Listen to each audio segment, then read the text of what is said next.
यहाँ पर हम बात करते हैं 18 मई 1857 की क्रांति की बात हम यहाँ पर करते हैं।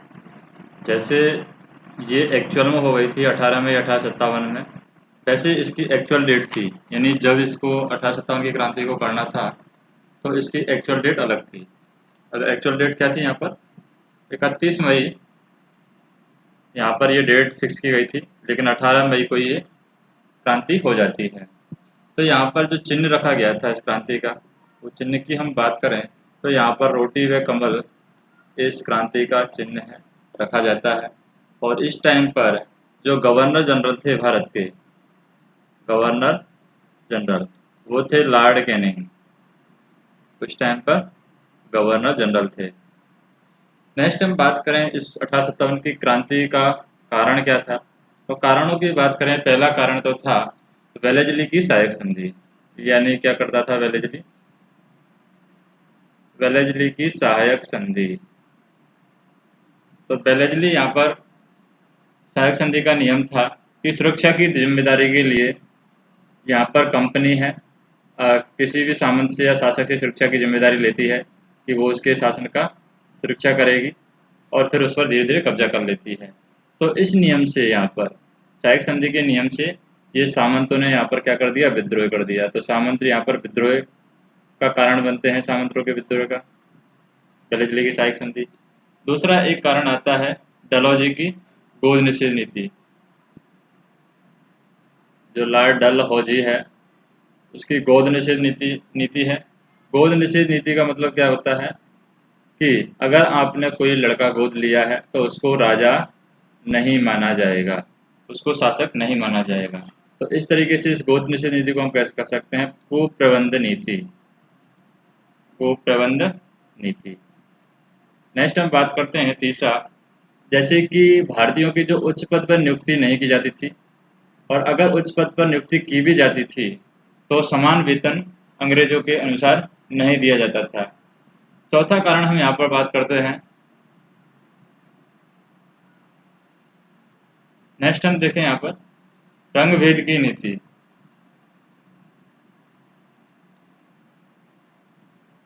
रंग भेद की नीति, तो रंग भेद की नीति भी यहाँ पर कारण होती है इसका।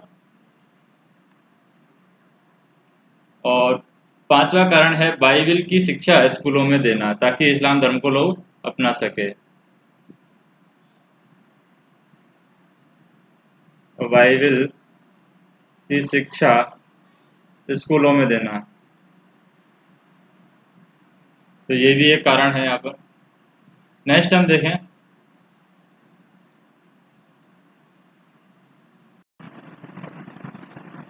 यहाँ पर हम बात करें जैसे कि बाइबिल की शिक्षा स्कूलों में देने लगे ताकि इस्लाम धर्म में लोगों को परिवर्तित किया सके। तो यहाँ के तत्कालिक कारण की बात करें हम, ये तो है नॉर्मल कारण। अगर तत्कालिक कारण क्या थे जिसकी वजह से 18 मई को ही यहाँ पर क्रांति करनी पड़ी।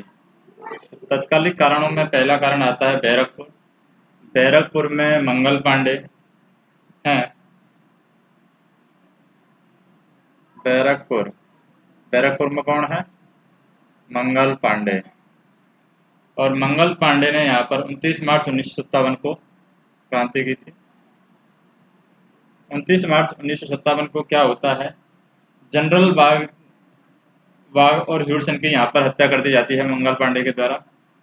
किसकी? जनरल बाग और ह्यूडसन, इसकी हत्या कर दी जाती है। और कैनिंग के शासक कौन थे? ब्राउनवेस। कौन थे? ब्राउनवेस, ब्राउनवेस। और एनफील्ड राइफल इन्होंने स्टार्ट की है यहाँ पर, यानी एनफील्ड राइफल ब्राउनवेस के स्थान पर, कैनिंग था लॉर्ड कैनिंग, इन्होंने यहाँ पर ब्राउनवेस नाम की बंदूक चलती थी उसको रिप्लेस करके एनफील्ड राइफल सैनिकों को दी। और इस एनफील्ड राइफल में कारतूस बनने से पहले उसको मुंह से हटाना पड़ता था, और वो कारतूस किसका बना हुआ था? गाय व सुअर की चर्बी का बना हुआ था। गाय व सुअर की चर्बी का ये कारतूस बना हुआ था। तो यहाँ पर इसके विरोध में मंगल पांडे ने विद्रोह कर दिया और जनरल वाघ और हयूर सिंह की यहाँ पर हत्या कर दी जाती है। और 8 अप्रैल 1857 को यहाँ पर इनको फांसी दे दी गई, मंगल पांडे को। कितने को? 8 अप्रैल 1857। नेक्स्ट हम बात करें यहाँ पर शुरुआत की, कि शुरुआत कब होती है। शुरुआत होती है 10 मई को मेरठ में।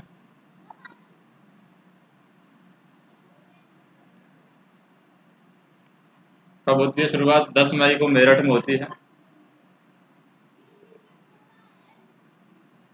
और यहाँ पर सैनिक विद्रोह करते हैं मेरठ में 10 मई को। फिर हम बात करें 1832 की, राजपूताना एजेंसी का गठन होता है 1832 में। किसका गठन होता है? राजपूताना एजेंसी का गठन होता है। और यहाँ पर हम शासकों की बात करें, जैसे कि ये शासक थे, राजपूताना एजेंसी का कौन कौन गठन करते हैं? बीकानेर था, बीकानेर, आमेर, ये मिलकर के राजपूताना एजेंसी का गठन करते हैं। मारवाड़ था, मेवाड़। तो यहाँ पर पहले पॉलिटिकल एजेंट होते थे, जो भी एजेंसी थी उनके, जहाँ भी शासक होते थे उनके पॉलिटिकल एजेंट होते थे। पॉलिटिकल एजेंट के ऊपर होता था एजेंट टू गवर्नर, यानी कि यहाँ पर हम बात करें एजेंट गवर्नर जनरल होता था, और एजेंट गवर्नर जनरल से पीछे ऊपर, यानी ऊपर की पोस्ट पे होता था गवर्नर जनरल। तो यानी पॉलिटिकल एजेंट है, यहाँ पर इन्फॉर्मेशन देते थे एजेंट गवर्नर जनरल को। एजेंट गवर्नर जनरल है, वो गवर्नर जनरल को इन्फॉर्मेशन देते थे। तो यहाँ पर बात करें कि 1845 में, ये 1832 में इसका कार्यालय है, राजपूताना एजेंसी का कार्यालय है। पहले तो था अजमेर, लेकिन अजमेर में जब विद्रोह हुए तो यहाँ पर प्रथम एजीजे थे राजपूताना एजेंसी के। एजीजे कौन थे? मिलियम लॉकेट थे। यहाँ पर एजीजे की बात करें, विलियम लॉकेट यहाँ के एजीजे थे। और यहाँ पर बात करें कि जब यहाँ पर विद्रोह हुआ तो 1832 में, 1845 में ये कार्यालय कहाँ पर शिफ्ट कर दिया जाता है? 1845 में कार्यालय शिफ्ट कर दिया जाता है माउंट आबू। तो ये माउंट आबू में शिफ्ट कर दिया जाता है। और माउंट आबू में यहाँ पर पॉलिटिकल एजेंट हैं, वो कौन बनते हैं? माउंट आबू के पॉलिटिकल एजेंट।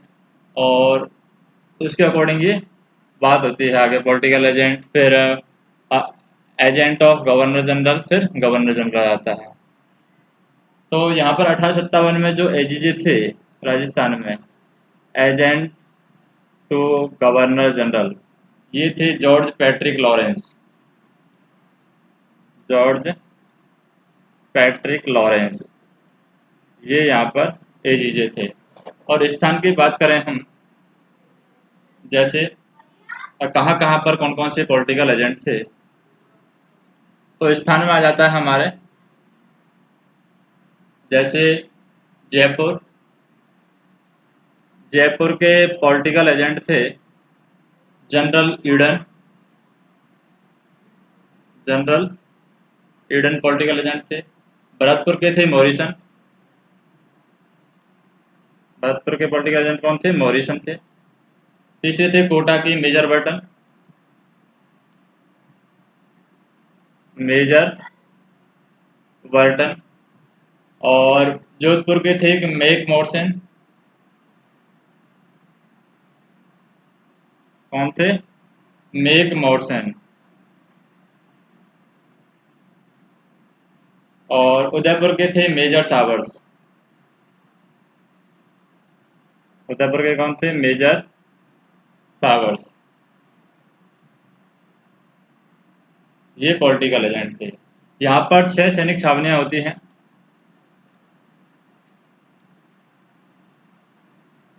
कौन कौन सी हैं 6 सैनिक छावनी? पहली है नसीराबाद अजमेर में, नसीराबाद अजमेर। दूसरी है नीमच, जो कि एमपी में है। कहाँ पे है? एमपी में। तीसरी है देवली टोंक में है, देवली टोंक। चौथी है यहाँ पर एरनपुर जो कि पाली में है, एरनपुर पाली में है ये सैनिक छावनी। फिर है खेरवाड़ उदयपुर में, खेरवाड़ कहाँ पर है? उदयपुर में। और फिर है ब्यावर अजमेर में, ब्यावर कहाँ पर है? अजमेर में। तो ये 6 सैनिक छावनियां नसीराबाद अजमेर में, नीमच एमपी में, देवली टोंक में, एरनपुर पाली में, खेरवाड़ है उदयपुर में और ब्यावर है अजमेर में। तो यहाँ पर ये 2 सैनिक छावनियां उदयपुर और आमेर अजमेर की, यानी खेरवाड़ और ब्यावर की जो सैनिक छावनियां हैं, इन्होंने यहाँ पर 1857 की में भाग नहीं लिया था, भाग यहाँ पर इस क्रांति में नहीं लिया था। अब हम बात करते हैं कि ये क्रांति जब स्टार्ट होती है सबसे पहले होती है नसीराबाद से। 28 मई 1857 को स्टार्ट होती है। कहाँ से स्टार्ट होती है? नसीराबाद से। 28 मई 1857। नीमच की बात करते हैं। नीमच में जो क्रांति स्टार्ट होती है, नसीराबाद, नीमच, फिर एरनपुर, एरनपुर, फिर विठोला और फिर कोटा। यहाँ पर ये क्रांति होती है नसीराबाद, नीमच, एरनपुर। एरनपुर से पहले आ जाता है देवली, तो इनकी लिखते हैं हम।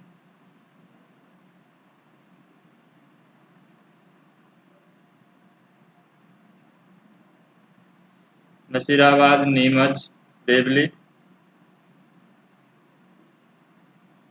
एरनपुर,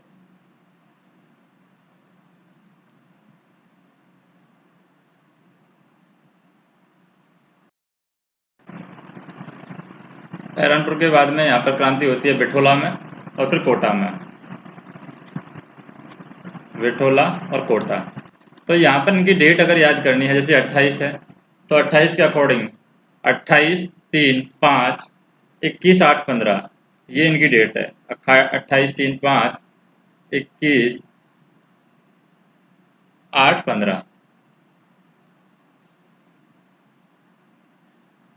21, 8, 15। इससे हम डेट याद कर सकते हैं, 2-3 बार बोलेंगे 28, 3, 5, 21, 8, 15। तो ये डेट याद हो जाएगी। नसीराबाद, नीमच, देवली, एरनपुर, बिठोला, कोटा।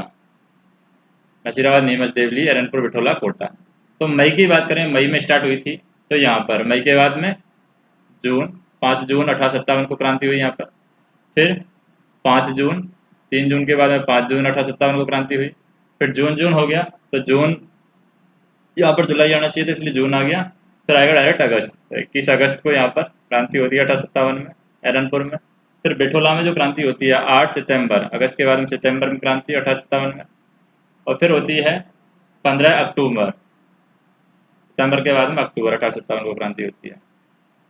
तो यहाँ पर बात करें कि सबसे पहले नसीराबाद में जब क्रांति हुई थी तो प्रधान कार्यालय यहाँ पर बनाया गया था अजमेर को। नसीराबाद में जब क्रांति हुई थी तो अजमेर को यहाँ पर प्रधान कार्यालय बनाया गया। और फिर यहाँ पर 15वीं और जो 30वीं नेटिव इन्फेंट्री थी, 15वीं व 30वीं नेटिव इन्फेंट्री, तो इस नेटिव इन्फेंट्री ने क्या किया था, यहाँ पर इनके पास में बंदूक थी, इन्होंने विद्रोह कर दिया। और यहाँ पर अंग्रेज अधिकारी की बंदूक से यहाँ पर हत्या कर दी जाती है। और जैसे ही यहाँ पर अंग्रेज अधिकारी की बंदूक से हत्या कर दी जाती है तो ये वापस बाद में यहाँ से नसीराबाद से क्रांति करते हुए कहाँ की साइड चले गए? दिल्ली की साइड चले गए। नेक्स्ट हम बात करते हैं दूसरा, नीमच में क्रांति। किसमें? नीमच में। सेकंड नंबर पर आती है क्रांति। नीमच में हुई थी 3 जून 1857 को। नीमच में क्रांति। तो नीमच में क्रांति यहाँ पर, ये नीमच की क्रांति है, मेवाड़ रियासत का हिस्सा है। मेवाड़ रियासत का हिस्सा। और यहाँ पर जो नीमच में क्रांति के कार्यकर्ता थे वो थे स्वरूप सिंह। तो स्वरूप सिंह नीमच में शासक थे और स्वरूप के सिंह के द्वारा स्वरूप शाही सिक्के यहाँ पर चलाए जाते हैं। स्वरूप सिंह, इसके द्वारा कौन से सिक्के चलाए गए नीमच के शासक के द्वारा? स्वरूप शाही सिक्के। स्वरूप शाही सिक्के यहाँ पर इसके द्वारा चलाए गए। इसका जो नेतृत्व कर रहे थे नीमच की क्रांति का, वो कर रहे थे हीरालाल। और यहाँ पर बात करें कि यहाँ पर 40 अंग्रेजों को बंधक बना लिया जाता है इनके नेतृत्व में। और इस 40 अंग्रेजों को जो बंधक बनाए थे, इनको यहाँ पर मेवाड़ के जो शासक थे स्वरूप सिंह के द्वारा यहाँ पर बचाया जाता है, बंधकों को छुड़ाया जाता है। और स्वरूप सिंह के द्वारा जग मंदिर महलों में शरण दी जाती है इन बंधकों को। कहाँ पर? जग मंदिर महलों में स्वरूप सिंह के द्वारा इन अंग्रेज बंधकों को शरण दी जाती है। फिर क्रांति आती है नीमच की क्रांति। नीमच की क्रांति का इतना ज़्यादा इम्पोर्टेंट नहीं है, तो हम देखते हैं यहाँ पर फिर एरनपुर की क्रांति 21 अगस्त 1857 को। किसकी है? एरनपुर क्रांति। तो कौन सी नंबर है? चौथे नंबर की, क्योंकि 21, 3, 5, 28, 3, 5, 21, 8, 15 ये डेट है हमारी। यानी 28 जून को कहाँ पर हुई थी? नसीराबाद में। 3 जून को नीमच में। फिर अगस्त को 5 अगस्त को देवली में। फिर 21 को एरनपुर में। सितंबर में, अगस्त, सितंबर। फिर हम बात करें, ये जून को हुई थी, 21 मई को हुई थी ये, 3 जून को, फिर 5 जून को, फिर यहाँ पर अगस्त को, फिर 8 सितंबर को, फिर 15 अक्टूबर को क्रांति हुई थी। तो एरनपुर क्रांति की बात कर रहे हैं। एरनपुर क्रांति जो हुई थी 21 अगस्त 1857 को हुई है। तो इसी के अकॉर्डिंग बात करते हैं 21 अगस्त 1857 को। पाली में है ये वर्तमान एरनपुर। 21 अगस्त 1857। और यहाँ पर आओबा के शासक थे कुशाल सिंह के द्वारा इन सैनिकों का स्वागत किया गया। ये सैनिक जा रहे थे यहाँ से, कहाँ जा रहे थे? सिरोही की तरफ जा रहे थे। और सिरोही में यहाँ पर आओबा के शासक थे कुशाल सिंह।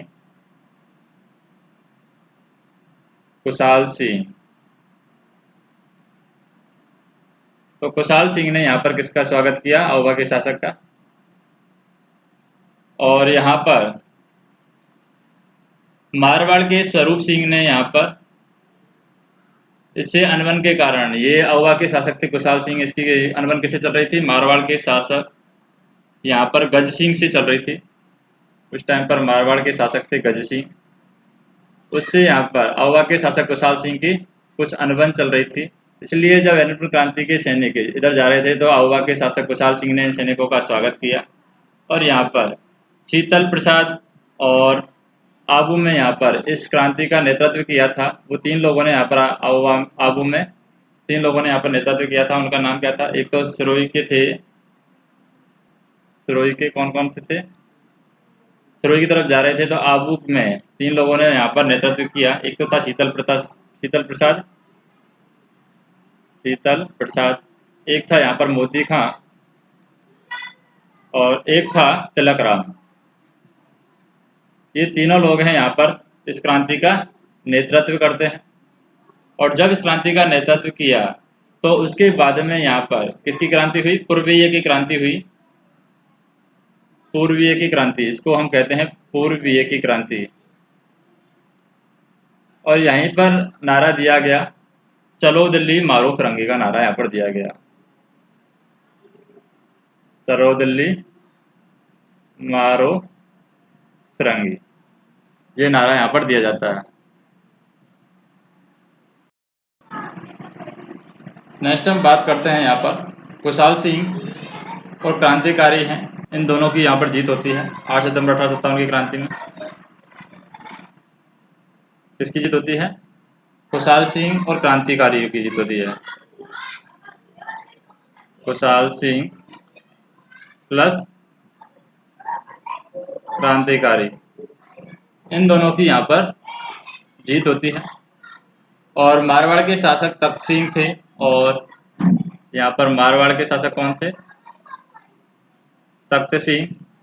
इस तख्त सिंह के द्वारा यहाँ पर इस पर आक्रमण किया जाता है इन क्रांतिकारियों के दमन हेतु, लेकिन यहाँ पर इस दमन में खुशहाल सिंह और क्रांतिकारियों की जीत होती है।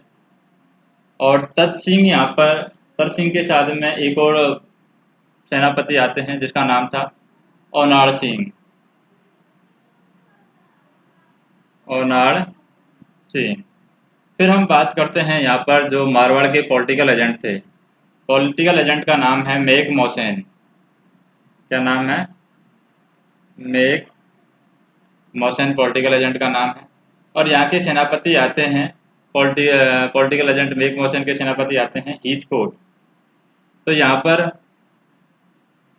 हीथकोट भी यहाँ पर दमन के लिए जाते हैं, यानी तख्त सिंह के सेनापति है ओनाड़ सिंह, मेक मोहसेन के सेनापति हैं हीथकोट। ये दोनों मिलकर के इन क्रांतिकारियों का दमन करने के लिए जाते हैं। इसमें यहाँ पर खुशहाल सिंह और क्रांतिकारियों की यहाँ पर जीत होती है। और फिर यहाँ पर सुगाली माता का यहाँ पर निर्माण किया जाता है, यानी अहोवा में सुगाली माता के यहाँ पर क्रांतिकारियों ने देवी की पूजा की 1857 में, यानी 1857 की क्रांति देवी इसको माना जाता है। किसको? सुगाली माता को, सुगाली माता। फिर एक और युद्ध होता है चेलावास का युद्ध 18 सितंबर 1857 को। किसका युद्ध होता है? चेलावास का युद्ध होता है, जिसे गोरे और काले का युद्ध भी कहते हैं। चेलावास का युद्ध, इसको क्या बोला जाता है? गोरे व काले का युद्ध भी इसको बोला जाता है। और ये युद्ध किया था मारवाड़ की तरफ से, वहाँ के पॉलिटिकल एजेंट थे जिनका नाम था मेक मोहसेन। मेक मोहसेन था। और ये यहाँ पर जब युद्ध करते हैं तो इधर आते हैं खुशहाल सिंह और क्रांतिकारियों की यहाँ पर वापस से जीत होती है।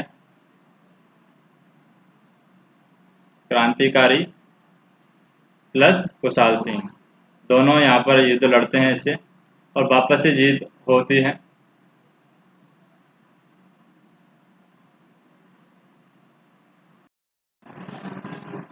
तो इस युद्ध में मेक मोहसेन की गर्दन को काट करके यहाँ पर अहोवा के किले के प्रवेश द्वार पर इसको लटका दिया जाता है। अहोवा के किले के प्रवेश द्वार पर इसको लटका दिया जाता है। और यहाँ पर राजद्रोही था टेलर आयोग, यहाँ पर राजद्रोही के रूप में, यानी खुशहाल सिंह पर केस लगता है राजद्रोही का, और राजद्रोही के केस को हैंडल करने के लिए यहाँ पर टेलर आयोग बैठाया जाता है। टेलर आयोग आता है, और टेलर आयोग यहाँ पर खुशहाल सिंह को क्या घोषित कर देता है? निर्दोष घोषित कर देता है टेलर आयोग।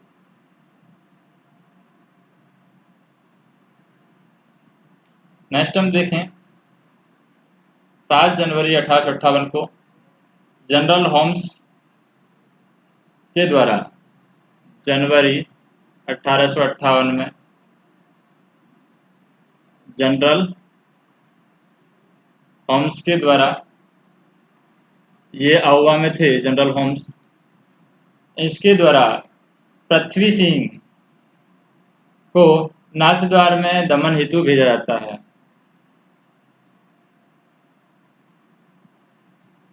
पृथ्वी सिंह को यहाँ पर नाथद्वारा में दमन हेतु भेजा जाता है। किसके लिए भेजा जाता है? दमन के लिए यहाँ पर भेजा जाता है। नेक्स्ट हम बात करते हैं कोटा की। कोटा में 15 अक्टूबर 1857 को क्रांति होती है। 15 अक्टूबर 1857।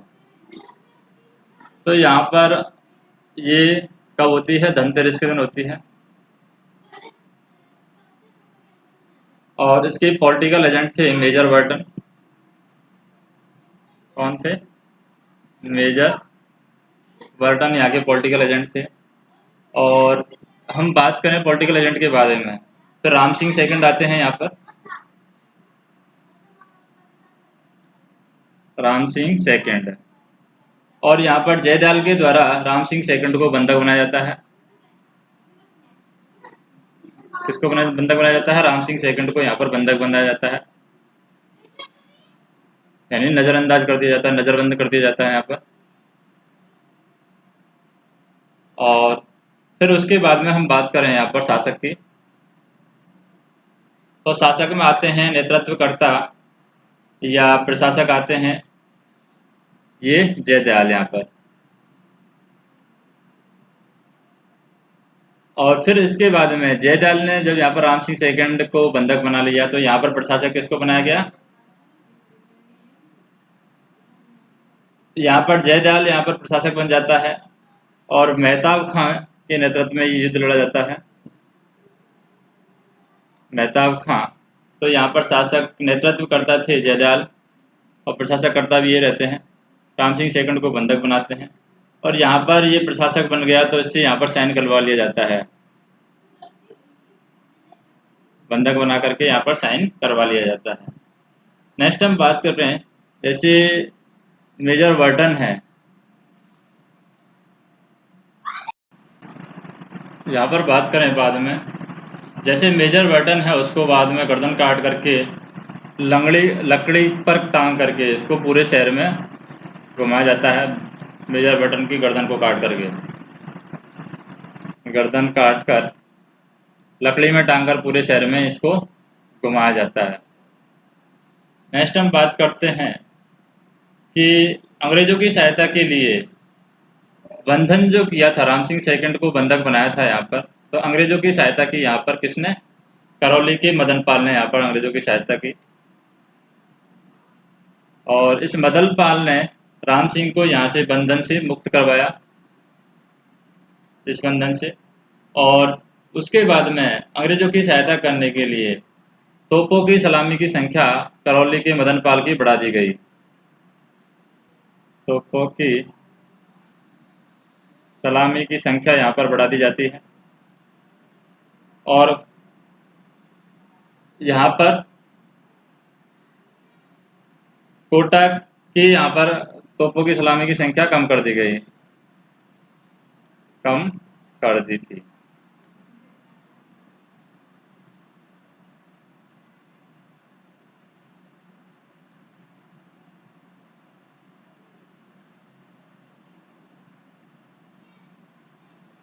नेक्स्ट हम बात करते हैं 1858 की।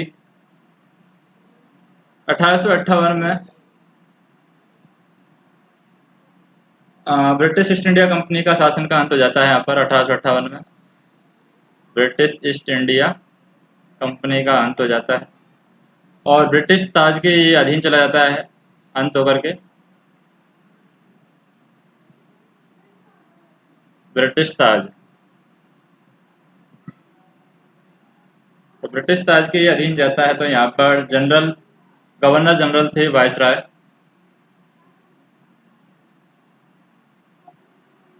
इसको पहला गवर्नर जनरल बनाया जाता है।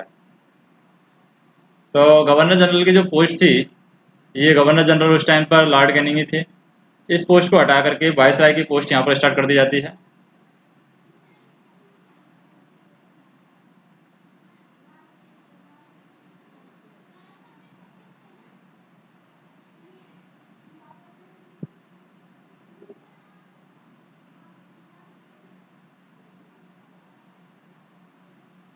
वायसराय की पोस्ट स्टार्ट कर दी जाती है और लॉर्ड कैनिंग ये स्टार्ट करते हैं। लॉर्ड कैनिंग, यानी लॉर्ड कैनिंग को यहाँ पर प्रथम वायसराय बनाया जाता है।